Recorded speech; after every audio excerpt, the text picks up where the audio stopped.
Di suatu pagi yang tak biasa di kerajaan Baghdad, Raja Harun al-Rashid mengalami kejadian luar biasa. Ia tersedak ketawa saat tidak sedang tertawa.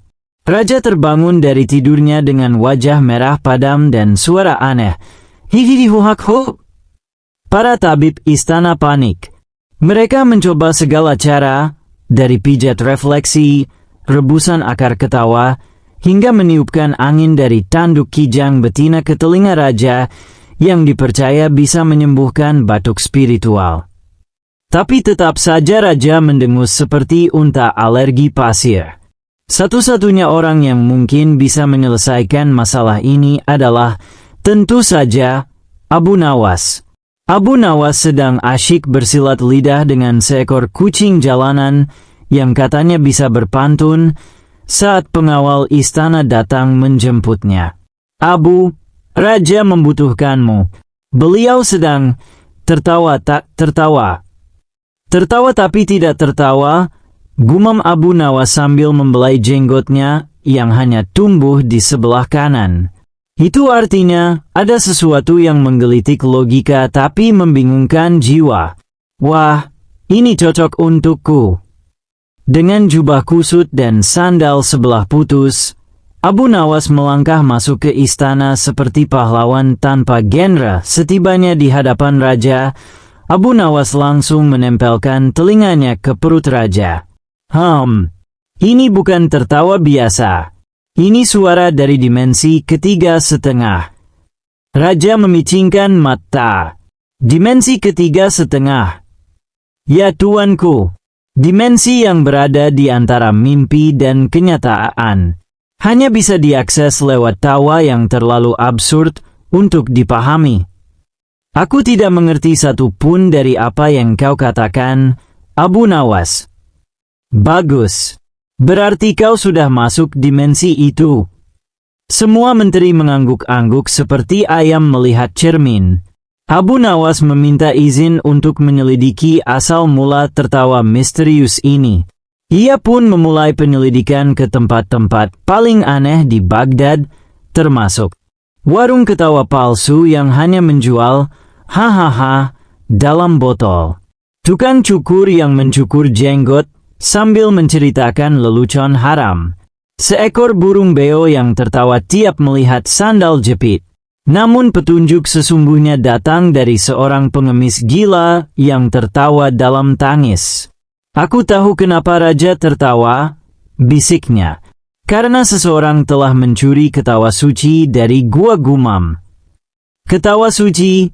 Tanya Abu Nawas. Ya, ketawa yang tidak boleh didengar manusia kecuali yang sudah melampaui batas akal. Ketika ketawa itu dibebaskan, dunia bisa tersenyum sampai mati. Dengan membawa semangkuk kebijaksanaan berisi sup jagung, Abu Nawas masuk ke gua gumam, tempat legendaris yang diyakini menyimpan sumber ketawa pertama di dunia. Di dalam gua itu, ia bertemu dengan sosok misterius, penjaga tanpa muka. Siapa kau? Tanya Abu Nawas. Aku adalah tanya yang tak punya jawaban. Dan aku adalah jawaban yang selalu cari pertanyaan. Mereka saling tatap. Atmosfer tegang. Kemudian, penjaga itu tertawa. Hahaha, kau boleh masuk. Di dalam, terdapat batu tertawa yang jika disentuh akan membuat siapapun tertawa tanpa alasan. Dan ternyata, batu itu telah hilang. Abu Nawas menemukan secarik surat di tempat batu itu dulu berada. Isinya, kami dari persaudaraan elit global rahasia-rahasia, pergerah, telah mengambil ketawa suci.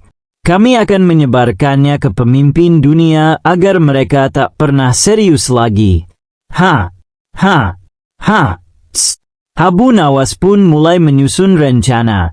Ia menyamar sebagai penjual donat tawa dan menyusup ke markas pergerah, yang ternyata markasnya ada di bawah panggung sirkus tua. Di sana ia menemukan elit-elit dari berbagai kerajaan yang sedang adu ketawa sambil mengenakan celana dalam di luar jubah. Agar bisa mengambil kembali ketawa suci, Abu Nawas harus menjawab 3 teka-teki absurd dari pemimpin pergerah, yaitu Lord Geli-Geli von Tertawong. Teka-teki 1.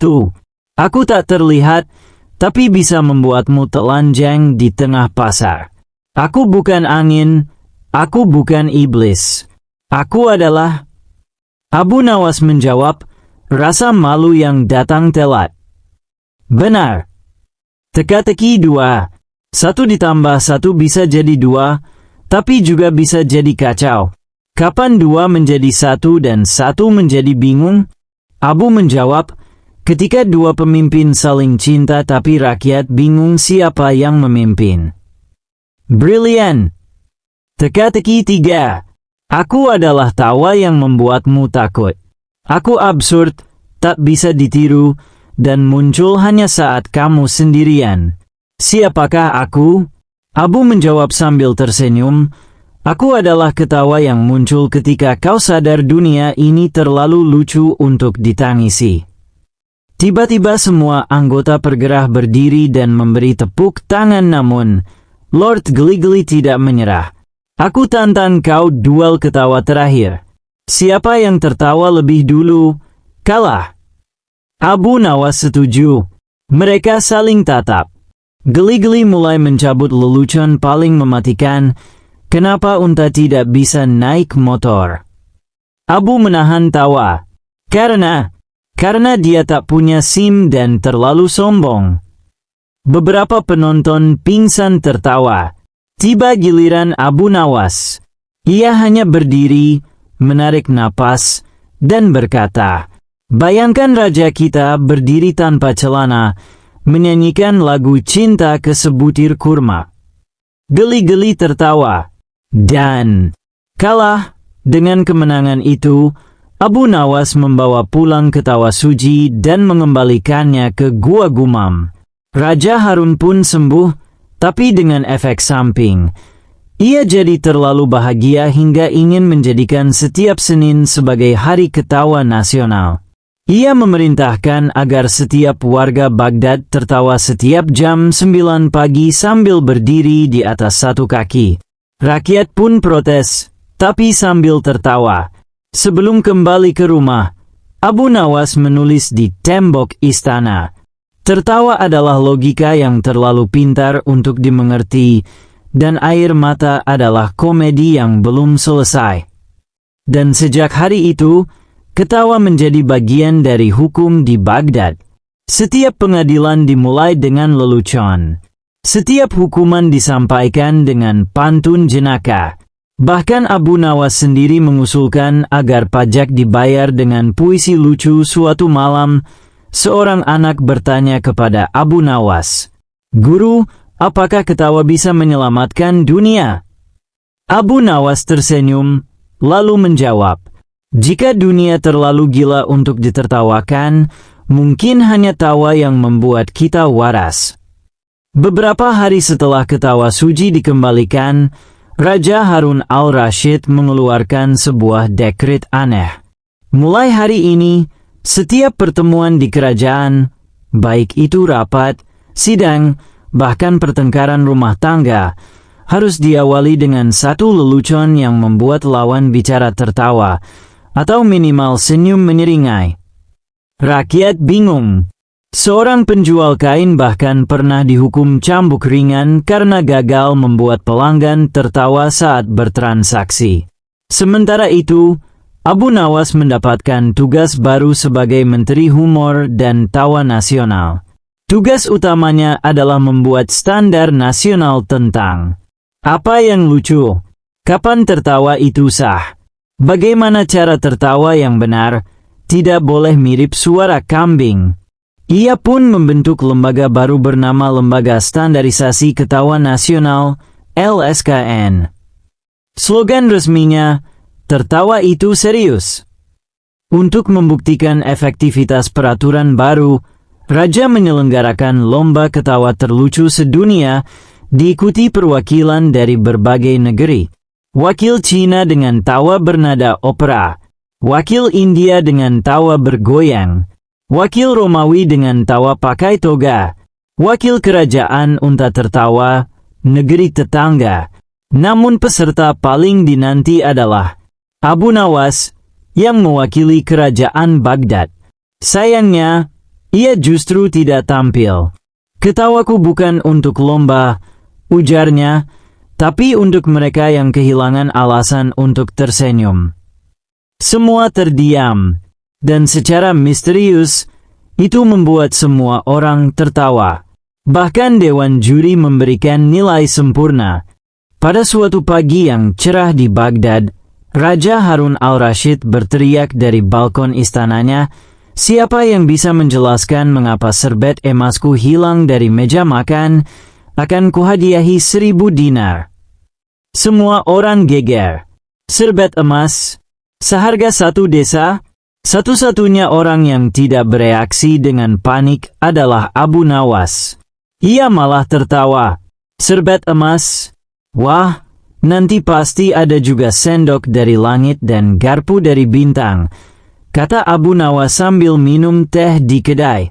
Namun, tawa itu segera berubah jadi tantangan ketika pengawal kerajaan datang dengan wajah kecut. "Abu Nawas, Baginda memanggilmu," katanya. "Kamu tertawa saat serbet emas disebut. Kau dicurigai." Di ruang sidang istana, Raja duduk dengan mata merah dan hidung meler. Rupanya ia sedang flu. "Abu Nawas," bentaknya, "serbet emas yang kuberikan pada delegasi elit global dari kerajaan Hiperlopistan hilang. Dan engkau tertawa." "Baginda, saya tertawa bukan karena hilangnya serbet, tapi karena dunia ini kian lucu. Serbet bisa jadi pemicu perang dunia rupanya. Mulutmu seperti merica, pedas dan memancing. Tapi otakmu seperti labu besar tapi kosong," teriak Perdana Menteri dengan wajah kecut. Raja menunjuk Abu Nawas. "Aku beri kau waktu 3 hari. Temukan serbet emasku. Jika tidak, kamu akan menjadi serbet." Abu Nawas mulai penyelidikan. Ia menyamar sebagai pelayan istana, pencuci piring, bahkan pernah menyamar sebagai tikus istana dengan kostum yang membuat seluruh dapur geger. Dalam penyamarannya, ia mendengar desas-desus tentang serbet itu bukan hilang, tapi kabur. "Serbet bisa kabur," gumam Abu Nawas.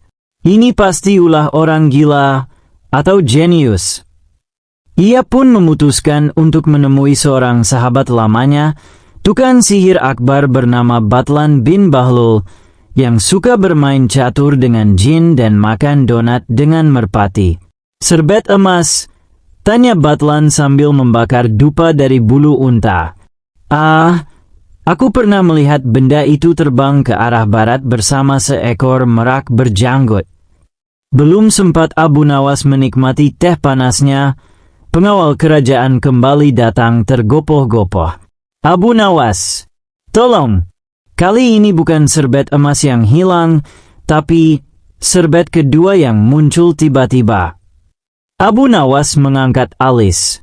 "Tunggu dulu, jadi serbet yang pertama sudah kembali, dan sekarang ada serbet baru?"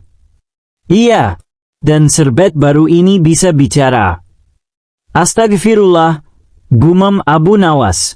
"Ini bukan urusan dapur, ini urusan dimensi." Di istana, serbet kedua tergeletak di atas meja makan. Ia bergerak dan berkata dengan suara dalam dan dramatis, "Aku adalah serbet pengetahuan. Aku datang dari bayangan kekuasaan. Siapa yang menggunakanku tanpa ilmu akan celaka." Para menteri gemetar.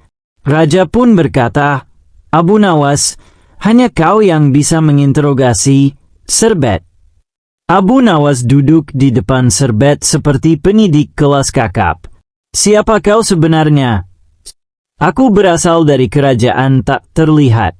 Aku muncul ketika kekuasaan mulai lupa bahwa kebersihan hati lebih penting dari kekayaan materi." "Kenapa sekarang?" "Karena kekuasaan mulai tak membedakan antara serbet dan rakyat." Semua orang di ruang sidang terdiam. Bahkan langit di luar berubah mendung. Serbet pun bergetar dan mengeluarkan peta. Bukan peta biasa, tapi peta kerajaan dalam bayangan, tempat segala keputusan yang tidak adil disimpan dalam bentuk asap. Abu Nawas mengangguk. Waktunya kita ke sana. Dengan mantra dari Batlan bin Bahlul dan petunjuk dari serbet pengetahuan, Abu Nawas, raja, dan beberapa pengawal memasuki dimensi lain melalui lemari penyimpanan bumbu dapur. Mereka tiba di dunia yang aneh. Langit berwarna hijau, istana terbalik, dan rakyatnya bayangan yang tidak punya suara. Ini adalah tempat kebijakan yang dibuang, kata serbet. Setiap kali raja berlaku tidak adil, keputusannya dibuang ke sini. Lihat, itu dia. Raja melihat salinan dirinya tertawa seram, membuang keputusan, pajak berlebih, vonis tanpa bukti, dan larangan makan bawang goreng. Ya Allah, bisik raja. Aku tak tahu semua ini terkumpul. Karena kekuasaan yang tak diawasi akan jadi raksasa dalam bayangan, jawab Abu Nawas. Mereka pun melakukan ritual pembersihan, membakar keputusan buruk dengan api keadilan yang ternyata bentuknya seperti korek api besar berbentuk hati. Sebelum keluar dari kerajaan bayangan, sang penjaga muncul, makhluk raksasa berbentuk gabungan pena dan palu sidang. Ia memberikan teka-teki terakhir. Aku bisa mengubah nasib sebuah negeri, tapi juga bisa menghancurkan semua hati. Aku bukan pedang, bukan racun. Aku adalah... Abu Nawas berpikir keras. Ia melihat ke arah raja, lalu ke rakyat bayangan. Jawabannya, keputusan. Makhluk itu tersenyum, dan kerajaan bayangan runtuh perlahan. Semua bayangan terserap ke dalam serbet pengetahuan yang kini bersinar terang. Selamat, Abu Nawas. Kau telah menyelamatkan bukan hanya satu dunia, tapi dua. Saat mereka kembali ke dunia nyata, waktu seolah baru berjalan 1 menit. Raja langsung memeluk Abu Nawas, lalu melempar serbet ke udara. Mulai hari ini, serbet hanya akan jadi serbet, tapi keputusan akan dijaga. Para menteri terpaksa belajar tentang keadilan, bahkan diminta ikut pelatihan bernama Sekolah Abu Nawas untuk kecerdasan dan etika pemerintahan. Bahkan meja makan istana kini memiliki plakat. Sebelum makan, bersihkan tangan. Sebelum membuat keputusan, bersihkan hati. Tak disangka, peristiwa itu menarik perhatian para tikus dari seluruh dunia. Mereka membuat organisasi baru bernama SNT, Serikat Nasional Organisasi Tikus, dan mengundang Abu Nawas ke konferensi pertama.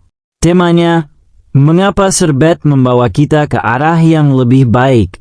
Abu Nawas menjadi pembicara utama bersama perwakilan dari kucing Persia yang pernah menjadi penasihat politik, burung hantu bijak dari hutan Andes, katak dari rawa yang jago debat. Kadang, kata Abu Nawas dalam pidatonya, yang kita anggap remeh seperti serbet justru menyimpan pesan terdalam tentang kesederhanaan, tanggung jawab, dan keadilan. Konferensi itu viral, dan dunia menetapkan tanggal itu sebagai Hari Serbet Internasional. Kembali ke Baghdad, semua berubah jadi lebih lucu dan bijak. Raja mulai menggunakan teka-teki dalam sidang. Apa yang bisa membuat menteri takut dan rakyat tertawa? Jawaban Abu Nawas, audit. Kisah serbet ini jadi legenda, bukan karena kekonyolannya semata, tapi karena dari benda kecil itu muncul perjalanan besar, menyelamatkan moral kekuasaan. Dan Abu Nawas, ia tetap duduk di kedai, minum teh, lalu menulis puisi. Jangan kau remehkan benda kecil. Bisa jadi ia menyelamatkan akal. Serbet dan tikus, meja dan teka, Semua bisa lucu, asal bijaksana. Belum 1 minggu setelah konferensi serbet dunia, tiba-tiba Baghdad geger lagi. Kali ini bukan karena serbet, tapi sendok sup kerajaan yang bisa terbang dan menghantam kepala menteri saat sarapan. "Ini kerja Abu Nawas," teriak salah satu menteri dengan sendok menancap di turbannya. "Loh, sendok bisa terbang? Kalau begitu mungkin sebentar lagi piring juga bisa karaoke," jawab Abu Nawas dari kejauhan. Namun fitnah terus menyebar. Media internasional mulai memberitakan. BBC, Baghdad berita canda, sendok menyerang. Apakah Abu Nawas terlalu kreatif? CNN, cerita Nawas nyata, sendok pemberontak diduga didanai oleh tikus internasional. Netflix, nonton elit tikus dan filsafat Nawas dokumenter berjudul The Spawn Wars, mulai trending.